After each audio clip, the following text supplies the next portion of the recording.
Today we're going to be turning blackberries into blackberry jam.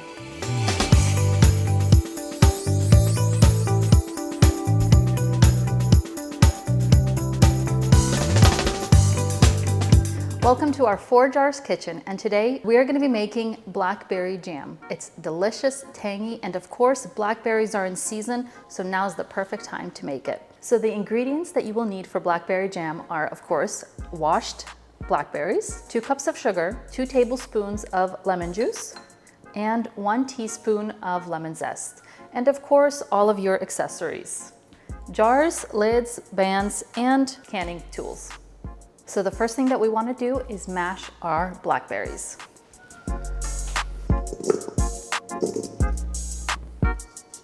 Now it's up to you the consistency that you want. If you want your jam to be a little bit fuller or thicker, don't mash them as much. And then for a smoother jam, you'll just mash it a little bit more.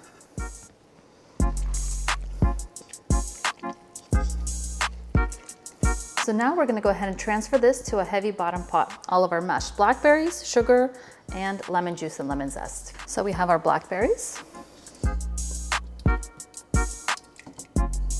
We have our sugar, lemon juice, and lemon zest.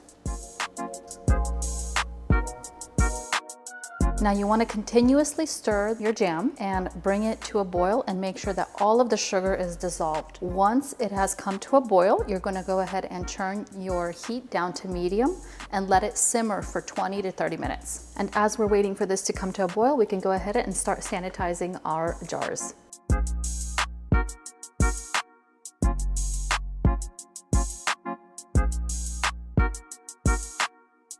Now that it's come to a boil, we're going to go ahead and turn it down to medium heat. And at this point, if you see it's not the consistency you want, you can always mash it up a little bit more. Now that we've been simmering for about 30 minutes, we're going to go ahead and check and to see if it is ready. And the best way to do it, especially if you're new to canning, is go ahead and freeze a plate just for about a couple minutes. And we can put a little bit on here. And if it doesn't run down too quickly, then it's about ready. And then a second way is run your finger through and it stays that way. Now before we go ahead and start jarring the jam up, we're going to go ahead and put our lids to simmer in a saucepan.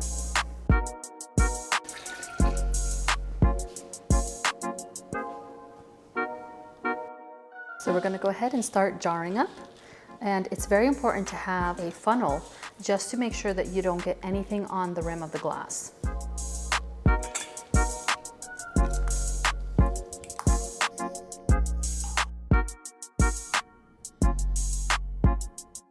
It's very important to go ahead and use vinegar to get rid of any residue on the lip of the jar. As you can see, we've already collected a lot of residue off of that. So we have our jam in the jars, our bands ready, and our lids have been simmered. So we're going to go ahead and get those out and just start covering them up. And last but not least, the band. Make sure that it is only fingertip tight. You do not want to overscrew the band. Now we're going to go ahead and get them into the pot.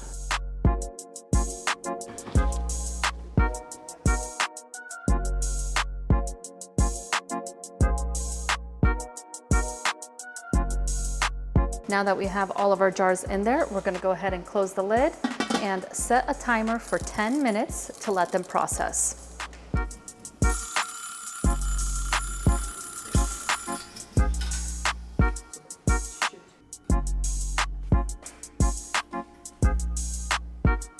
And now the waiting game, letting them stand for 24 to 48 hours.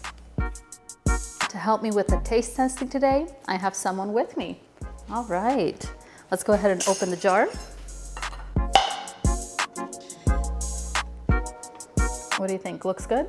Yeah.